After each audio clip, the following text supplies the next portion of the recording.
Bonjour à toutes et à tous en présentiel et à distance. On va reprendre cette journée d'études donc avec un programme un tout petit peu bouleversé puisqu'on va commencer par la communication de Tito en bois qui était prévue originellement hier, mais compte tenu des annulations, je me rappelle, de Pamela Millet-Mouti et puis d'Anna Carla Rocha de Oliveira. On a déplacé donc la communication de Tito en bois à ce matin pour occuper une partie de la matinée de cette manière. Donc Tito en bois est à la fois étudiant en Master 2 à l'Université du Mans, spécialiste de la gestion du risque incendie au XIXe siècle, mais il était également cette année stagiaire dans le cadre du programme RELRAS, avec Mathilde Play, qui sera sans doute présente à distance avec nous aujourd'hui. Et dans le cadre de ce programme, il a été particulièrement actif, s'occupant notamment de la réalisation des expositions virtuelles et des montages vidéo, mais il a également travaillé sur des aspects du programme, notamment la question du colorisme et de la colorisation des personnages bibliques. Et il avait proposé un article sur le blog Hypothèse, consacré donc à Samson noir, à partir donc d'un livre de Nyasha Junior, dont il va sans doute reparler rapidement, consacré donc à l'existence, à l'apparition d'un Samson noir aux États-Unis au XIXe siècle, et de différents usages jusqu'au XXe siècle. Et dans ce cadre-là, il vous en parlera plus particulièrement, il a travaillé autour des polémiques sur une série, The Bible, une série donc télévisée, sortie en 2013, où les réalisateurs avaient fait le choix donc, de confier le rôle de Samson à un acteur afro-descendant, britannique en l'occurrence, mais afro-descendant. Donc il a étudié les polémiques sur les réseaux sociaux, autour, en particulier sur YouTube, autour du choix d'un acteur noir pour jouer Samson. Et il va vous expliquer donc, toutes les polémiques qui s'en sont suivies sur Internet. Alors, bonjour à tous. Alors, tout d'abord, je voudrais remercier Vincent Desmains pour m'avoir accordé sa confiance pour parler d'un sujet qui, comme il vous l'a dit, n'est pas forcément mon sujet de recherche. Et donc, je vous prie aussi de m'excuser si je lis un peu mon texte afin de ne pas faire de contresens pour justement ne pas dire de bêtises. Donc, en 2013, la chaîne History Channel sort une mini-série consacrée à la Bible. Donc, cette série documentaire de 10 épisodes de 44 minutes est produite par Mark Burnett et Roma Dunway et propose de raconter l'histoire de la Bible, de la Genèse jusqu'à l'Apocalypse, en incluant à la fois des passages de l'Ancien et du Nouveau Testament. Donc, comme toute série, elle connaît des jugements assez contrastés et suscite de nombreux commentaires. Et la question qui va du coup occuper mon intervention est notamment celle qui porte sur le choix de l'acteur afro-descendant Namzo Anozie pour camper le personnage de Samson dans l'épisode 3 de cette mini-série intitulée La Terre Promise. Donc en effet, ce choix a suscité de nombreuses réactions qui mettent en lumière notamment la problématique du colorisme et de la race dans les lectures de la Bible, ou plus facilement comment coloriser, racialiser un texte avec de la couleur. Donc, en effet, dans la Bible, comme dans le Coran, on ne trouve que très rarement des descriptions physiques des personnages et jamais de mention de la couleur de peau. Cette absence de couleur laisse donc la porte ouverte à de multiples propositions au travers des âges, répondant de prime abord à une forme d'ethnocentrisme, puis à des constructions logiques, et notamment fondées sur une théologie de la couleur et sur des schémas généalogiques. Donc, dans le premier cas, on a notamment une dialectique, lumière vs ténèbres, qui est vraiment très présente dans la Bible. Puis dans la patristique, on justifie notamment que Dieu qui est lumière et qui a créé l'homme à son image, l'ait créé blanc. A contrario, le noir des ténèbres est associé au mal, mais aussi aux confins de l'humanité, souvent localisé plus ou moins symboliquement à l'Éthiopie.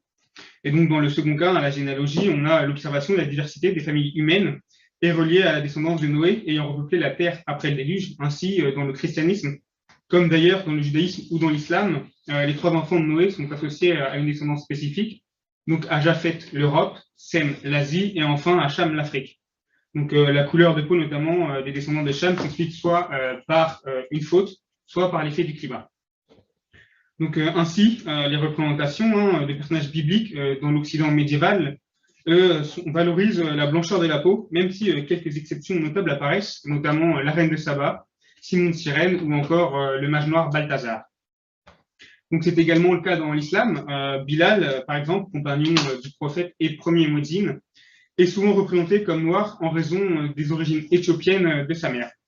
Cependant, avec le développement du christianisme africain et notamment africain-américain, on assiste au XIXe siècle à une réévaluation de la couleur. De plus en plus de personnages de couleur sont considérés comme noirs et valorisés jusqu'à questionner la question de la couleur des origines, comme par exemple chez Albert Klieg, voire d'inverser le stigmate de la couleur en faisant du blanc une couleur maudite, comme chez les Black Hebrews ou au sein de la Nation of Islam. C'est donc dans ce contexte très large qu'il faut lire les polémiques liées au choix des Nonzo Anozie pour jouer Samson. Le personnage de Samson lui-même ayant fait l'objet d'une colorisation relativement récente et spécifiquement liée à la culture africaine-américaine. Bien que le récit de la vie de Samson ne fasse l'objet que de 4 chapitres du livre des Juges, donc 13-16, il a suscité de nombreuses interprétations. Donc, né d'une mère stérile par intercession divine, Samson doit sauver le peuple d'Israël aux mains des Philistins. Il est élevé selon le naziréat, c'est-à-dire aucun rasoir ne doit passer sur sa tête, signe que sa vie est dédiée au service de Dieu. Samson s'éprend néanmoins d'une femme philistine. Le père de cette dernière refuse le mariage et donc Samson incendie les champs de blé des Philistins en représailles. Celui-ci est donc livré par les hommes de la tribu de Juda aux Philistins. Samson cependant arrive à se défaire de ses liens et massacre les Philistins. Il devient dès lors juge d'Israël pendant 20 ans. Plus tard, Samson s'éprend de Delilah. Les Philistins approchent cette dernière et la somme de découvrir l'origine de la force de Samson. Ayant finalement appris qu'il tenait sa puissance de ses cheveux, Delilah profite de son sommeil pour les lui couper. Désormais dépourvu de sa force, il est donc livré aux Philistins qui lui crèvent les yeux et l'enferment. Ses cheveux repoussent et Samson profite d'une fête où il est exhibé par les Philistins pour finalement détruire le temple du Dagon et donnant sa vie pour éliminer ses ennemis. Donc si la qualité de Nazir offre une description physique du personnage plutôt détaillée que la moyenne, rien n'est dit quant à la couleur de peau du personnage qui est systématiquement représenté comme blanc dans l'art occidental du Moyen-Âge et de l'époque moderne. Pourtant, au XIXe siècle et au XXe siècle, émerge un Samson noir, qui est un phénomène étudié dans l'œuvre de Nasha Junior et de Jeremy Skipper, Black Samson, The Untold Story of an American Icon. Et à travers ce livre, les auteurs analysent les voies d'interprétation conduisant à produire un Samson noir, ce dernier n'étant pas d'origine éthiopienne. Le chemin le plus aisé vers un Samson noir est ici bloqué. Samson dans la Bible n'est pas dit esclave, mais en revanche, elle stipule que son peuple vit sous la domination des Philistins, son destin étant de les en libérer. Et donc c'est principalement par ce biais qu'il y a une opportunité sous la plume des auteurs africains-américains de voir un Samson noir libérateur aussi bien de l'oppression de l'esclavage que des affres de la ségrégation. Donc on verra d'ailleurs au travers de cette communication que de nouveaux arguments pour un Samson noir sont mobilisés aujourd'hui. Et ce débat imprègne d'ailleurs fortement la société américaine actuelle. En effet, à l'occasion de la sortie de The Bible, la vidéo représentant Nonso Anozie, qui joue le rôle de Samson dans la série, est publiée sur YouTube. Et elle fait l'objet d'un débat vraiment très important sur la véritable peau de Samson, notamment en Amérique. Les questions, cependant, cette question dans Samson noir n'est pas aussi clivante qu'il n'y paraît. En effet, souvent, la question, bien qu'elle fasse débat chez certains, semble acceptée par le plus grand nombre, et notamment en France, où, par exemple, les commentaires YouTube de l'épisode 3 font mention de 28 commentaires, et seul un sur ces 28 parle de la couleur noire de Samson. Donc, pour travailler sur ce sujet, j'ai étudié du coup cette vidéo que vous voyez à gauche, qui a donné lieu à 1167 commentaires, et qui discute sur cette question. Et donc, bien évidemment, j'ai lu tous ces commentaires, mais je n'ai pas émis d'analyse sur tout ceci. Je me suis intéressé seulement aux commentaires les plus importants, ceux où l'argument est beaucoup plus détaillé et où j'avais des informations sur la source de leur réflexion. Donc, je me suis aussi intéressé aux auteurs de ces posts en observant notamment les différentes vidéos et playlists qu'ils ont publiées afin de définir leur mouvance religieuse. Ainsi, certains auteurs tels que Elmar07, Kerry Parker ou encore Aha Yabe Price sont récurrents dans le débat de la couleur de peau de Samson. Je me suis aussi intéressé à un autre blog, blogos.org, qui recense 4100 articles et 250 auteurs. Il est utilisé notamment pour répondre à toutes les questions sur la Bible posées par les internautes ou créant sur Google. Et il a été créé par Michel Foodman, donc diplômé de l'université de Calvary et du séminaire de théologie de Calvary. Et on y retrouve dans ce blog, par exemple, des questions telles que Was Jesus Black ou encore celles portant sur la couleur de chanson autour de la série de Bible.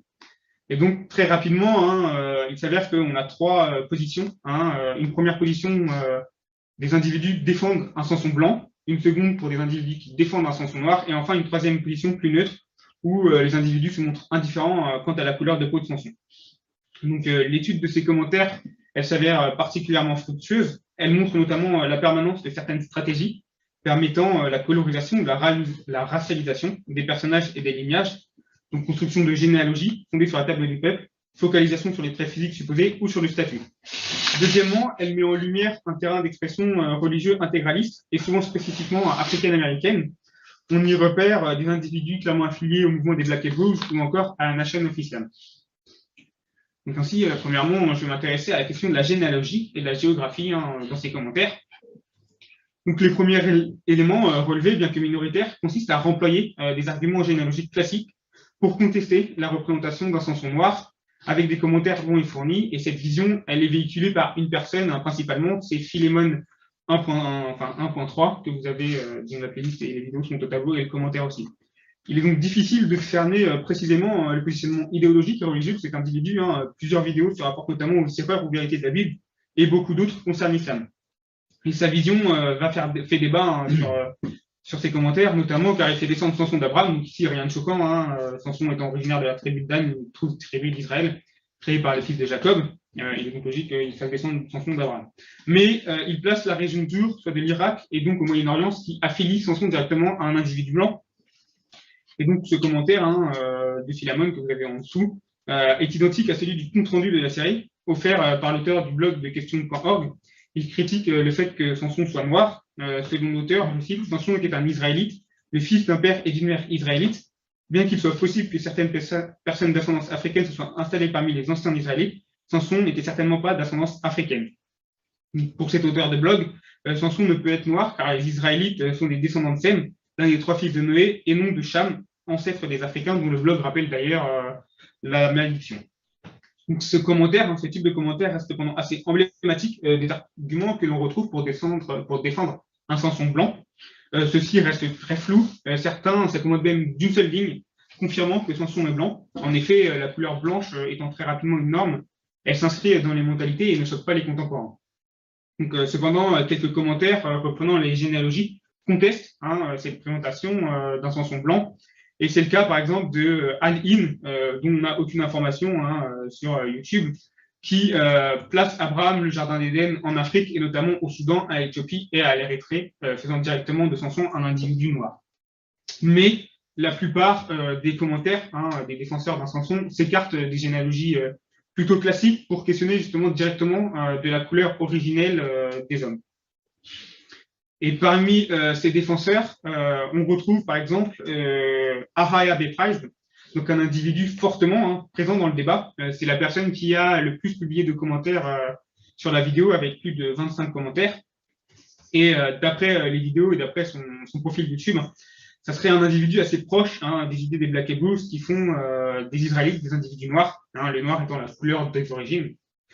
Ces derniers prêchent notamment qu'Adam, Abraham, Moïse, Salomon ou encore Jésus étaient noirs et que les Afro-Américains en étaient des descendants directs et légitimes. Il publie d'ailleurs un commentaire dans ce sens et explique que la couleur de peau blanche viendrait d'une malédiction. Donc, if Cain was white, it's only because he was cursed by Yah, assessed for murdering his brother, because Adam and all his children were not white-skinned but black, like the earth from which he was created. Donc, la malédiction de Cain a d'abord servi à construire une race noire maudite à partir du moment où, au XVIIIe siècle, le caractère partiel du déluge a été de plus en plus défendu. Cependant, au XIXe siècle, on assiste à une inversion du discours sous la plume d'auteurs africains-américains qui font de Cain l'ancêtre violent de la race blanche. Et cette inversion du stigmate dans la malédiction de Cain se retrouve aussi dans l'interprétation de Géasi, condamné à porter lui et ses descendants les marques de la lèpre, l'ancêtre de la race blanche. Mais cet individu va beaucoup plus loin et il accuse globalement les Européens d'avoir blanchi l'histoire, accusation que l'on retrouve aussi bien au sein de la Nation of Islam que chez les Black Hebrews, et d'avoir ainsi sciemment nié l'origine noire du monde. Cet argument de la réappropriation est massivement cité dans les commentaires de la vidéo de Samson Noir. Vous avez son commentaire au-dessus sur le diaporama. Et donc pour certains, ce blanchiment d'histoire commence à la Renaissance, comme pour Harry Price. Pour d'autres, elle a lieu bien plus tôt et passe aussi par le blanchiment des statues ou leur mutilation afin de supprimer les éléments physiques associés à la race noire, et notamment le nez. Par exemple, chez Carrie Parker, qui répond à un commentaire de Sue Sampson, qui récolte plus de 295e et 25 réponses. Et donc ces commentaires de ces franges sont souvent les plus virulents et abordent notamment le complot de la part des Blancs qui ont effacé la couleur noire des statues. Et cette théorie d'une réappropriation des représentations bibliques par les Blancs permet de réhabiliter l'œuvre de la race noire. Dans son commentaire, Aya B. Price fait référence à la population originelle qui se serait mélangée pour finalement devenir blanche. Cette hypothèse du ruissellement de l'intelligence noire puis de la dégénérescence des caractères noirs par assimilation avec les Blancs est très présente chez ces individus. Et elle est d'ailleurs une source d'accusation contre les Blancs. X-Files, dont on ne connaît rien non plus de ces mouvances religieuses, a commenté « The original Egyptians, of course, were a black skin. People and the Israelites were often referred to as looking like them ». Le second argument pour affilier Samson à un individu noir est un argument de lignage qui consiste à faire porter à Sem toutes les couleurs possibles et donc permet d'éviter le lignage de Cham moins facilement valorisable. Donc on trouve cet argument chez Justin Mann dans un commentaire datant de 2013, période pour laquelle ils sont les plus nombreux. Et bien que ce commentaire ne conteste pas le fait que Samson vienne de la tribu de Dan, il refuse l'affiliation unique de la descendance de Sem à la couleur de peau blanche. Cette répartition originale de la couleur de peau des descendants des héros bibliques, assez novatrice, est aussi véhiculée par d'autres groupes religieux. Par exemple, chez Brandon E., un commentaire qui s'inscrit au sein de la Gathering of Christchurch, groupe religieux qui prétend que les pré-israélites ne sont pas des juifs ethniques, mais des Amérindiens d'Amérique du Nord et du Sud et des Africains. En effet, cette église, Gathering of Christchurch, est composée principalement d'Afro-Américains et d'Hispaniques, et ils interprètent notamment le chapitre 42, verset 22 du livre d'Ésaïe, qui se réfère à Israël comme affirmant qu'il s'agit d'une référence aux Noirs et aux Indiens d'Amérique du Nord, Indiens d'Amérique centrale et du Sud, qui seraient les vrais juifs. Donc, dans son commentaire, l'auteur précise The word Hebrew itself was a derivative of the name Heber, who is found in the type of nation. That's the lineage of Shem. As far as I'm being portrayed, it's black. It's matter because this filmmaker they save black people from a young age by treating white image and white depiction of biblical story on TV. That's identity theft, a serious crime. Donc il se base aussi sur la table des peuples et des nations et dénonce lui aussi la réappropriation de l'histoire religieuse par les Blancs. Mais un autre commentaire va plus loin, celui de Aline, et il parle de la couleur sombre de la peau d'Adam. In the Hebrew, Adam is defined as swarthy, dusky, reddish, dark skin like a shadow, a part the soul from which Adam was made, meaning dust, clay, always very black or very dark brown. Donc, un grand nombre de pasteurs afro-américains avaient repris dès le 19e siècle cette théorie d'une couleur de peau sombre d'Adam, même voire rouge. Théorie qui elle-même provient du père là-bas, et ces deux commentaires, donc Aline et Brandon E., s'inspirent aussi de l'auteur musulman Tabari, qui raconte en effet que Adam aurait été créé à partir de 3 sortes de poussières, la rouge, la noire et la blanche, qui seraient à l'origine de 3 couleurs de l'humanité, et qu'ainsi chaque couleur se trouve chez les descendants de Noé. Ensuite, on a un dernier argument sur la généalogie des individus noirs, c'est une construction d'une descendance noire de Sem, et qui est proposée par Doc Shea, qui propose 2 origines noires, donc Both, Ham and Shem were black. Donc ici, il s'appuie sur le Pirkei de Rabbi Eliezer, un midrash du 8e siècle ou du 9e siècle, pour montrer que seuls les descendants de Japhet seraient blancs, et que finalement, Sem et Cham seraient noirs, mais un noir d'une valeur différente. Sem serait un beau garçon noir, tandis qu'à l'inverse, Cham serait noir comme un corbeau. Et donc, cette association entre Cham et un corbeau n'est pas sans fondement, elle trouve son origine dans le traité de Sanhedrin. Cham étant jugé coupable d'avoir bravé l'interdit et d'avoir eu des relations sexuelles dans l'arche, il est condamné aux côtés du corbeau et donc d'avoir la peau noire comme un corbeau.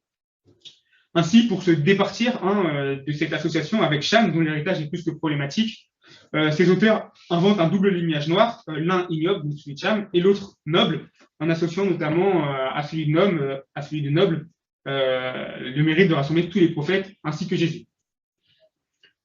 Au-delà de la question généalogique ou géographique, on a d'autres arguments qui sont mobilisés pour défendre ou dénoncer un Samson noir, et ces arguments sont centrés autour de la qualité de nazir, de Samson. Un nazir, c'est une personnage consacrée à Dieu, en vertu duquel il était tenu de ne pas boire, de ne pas se couper les cheveux et de ne pas s'approcher de ceux qui étaient impurs, et était souvent représenté comme fort physiquement. Donc, ainsi, pour quelques-uns, il est évident, en tant que nazir, que Samson était nécessairement blanc, et c'est le cas chez Percy Longshaft, qui affirme à partir du livre des Lamentations, paragraphe 4, verset 7 de la version de la Bible du roi James, « Er Nazarite were whiter than milk ». Or, ici, la traduction est sujette à discussion. En effet, l'original hébreu est bien nazir, mais de nombreuses traductions traduisent dans son contexte l'utilisation par noble, prince honnête homme ou encore consacré. Quoi qu'il en soit, l'auteur du commentaire, donc on retrouve parmi les vidéos de sa chaîne plusieurs mentions au Nazareth blanc et à la Bible du roi James, donc vous pouvez le voir à droite de son commentaire ou en dessous encore du commentaire. Il utilise clairement ce passage métaphorique pour défendre la supériorité blanche au travers des Nazarites vus comme des envoyés de Dieu. Et cette vision de la couleur est cependant peu suivie, très peu suivie. Ce commentaire est l'objet d'une seule réponse. Rappelons d'ailleurs que dans les versets suivants, les Nazarites déchoient. La dialectique, en effet, blanc-noir, ici, dans ce passage de Lamentation, est symbolique. Le blanc est associé à la lumière de ceux qui suivent Dieu, et le noir associé à la déchéance des réprouvés.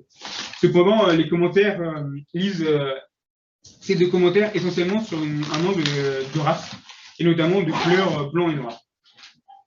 Ainsi, la couleur de peau blanche est rarement défendue via des arguments physiques, et quand c'est le cas, l'argumentaire est peu élaboré. Ces commentaires sont aussi très peu discutés. Par ailleurs, de nombreux commentateurs préfèrent défendre l'africanité de Samson, non pas par sa couleur de peau, mais par la présence d'un trait physique, à savoir ses cheveux. Donc, Africans come in all various shades. They can range from extremely dark skin to caramel reddish brown-like to fair. Samson was indeed a Nazarite, which is an African. Since his hair was locked, then there is no doubt that he had woolen, wavy or curly hair, many of the features of being an African. Race is not dictated in the skin color, not even within the place of naturalization. Race lies in the blood, not in the color of the skin. Dans ce cas, la couleur n'a aucun sens, mais le plus important, ce sont les traits physiques spécifiques. La force physique de l'Africain est ici reliée directement avec celle du Nazir. Cet argument d'un physique unique qui est caractéristique de la race africaine est l'un des arguments utilisés à maintes reprises pour justifier de la noirceur des Samson. Il suffit par exemple qu'un personnage soit décrit avec des cheveux laineux et bouclés pour que certains l'identifient directement comme un individu noir. Et donc cette caractéristique est véhiculée dans toutes les obédiences religieuses rencontrées sur le forum, et l'on retrouve la confusion entre hébreux, juifs et égyptiens à propos de leurs cheveux.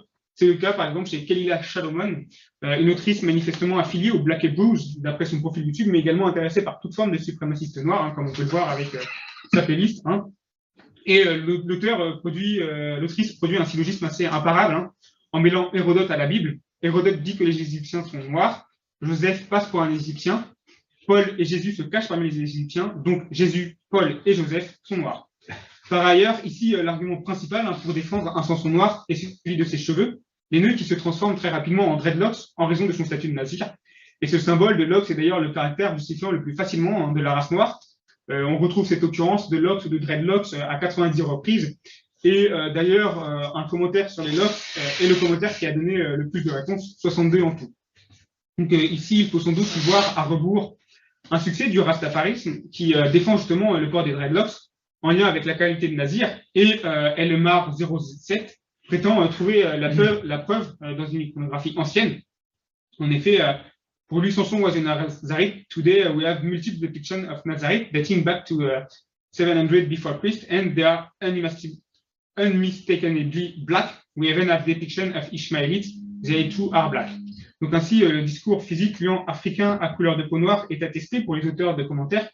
Ces caractéristiques spécifiques, cheveux lainés, nœuds prominents, font dès lors l'objet d'une réappropriation de la part des individus noirs.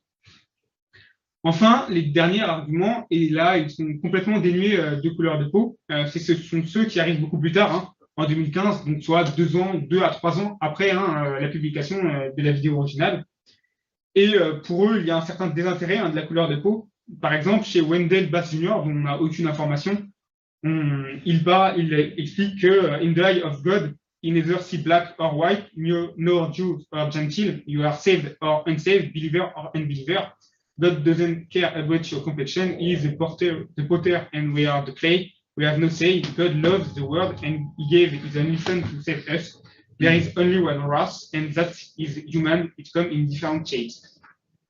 Donc pour eux, la couleur de peau n'a pas d'importance. Cet argumentaire du Dieu qui a créé les individus à son image et donc sans couleur est vraiment très prégnant à la fin des commentaires sur la chaîne YouTube.